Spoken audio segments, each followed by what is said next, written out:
E kore te whawhai a te iwi o ngā ariki kai pūtahi e mutu kia hoki mai ngā whenua i murua e te karauna. Hioi ko te raru, hei tā rātau kei te whai hoki tētahi umanga whenua nui i aua whenua. E waru mano eka o te poraka namatahi o mangatu te whenua e tohetia ana. Whā te kaumārima meneti te tawhiti, mā te huarahi mai i Turanganui Ākiwa ki tēnei rohe. Kei a Irena Smith, ngā whakamārama.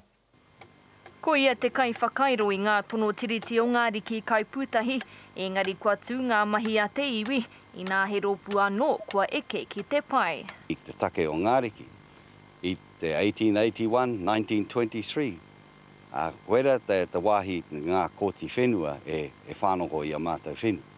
Koera te take haere mātou ki te tribunara, nā ka tū mai a mangatu ki te ki, nā ko te kāwana e tangohia i a rātou whenua in 1964. Ko ngā riki kai pūtahi me te aitanga amahaki ngā iwi o tūranga kaore anō kia whakatau i a rātou kreme. Ko etahi whenua o mangatu he wahanga nui o tā rātou e tono ai. Nā, ka tuku atu te ngahere o mangatu ki te aitanga mahaki ngā riki kai pūtahi. Ka whakae, ka noho tahi mātou i raro tērā kaupapa.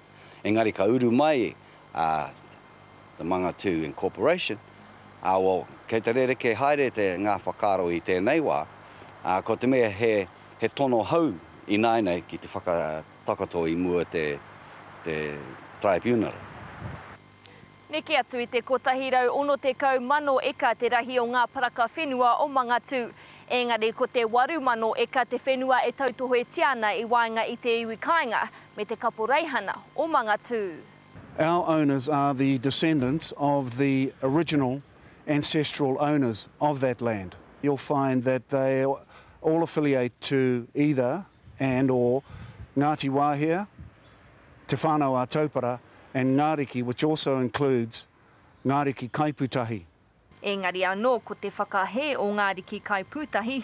E ngā iwi katoa o te aitanga mahaki Ngāriki Kaipūtahi, koera te ngahere, koera te tahi o ngā rawa e whakahoki ki a mātou, mō tātou katoa. Engari, i roto ngā whakaro o Mangatu Incorporation, mō ngā shareholder only.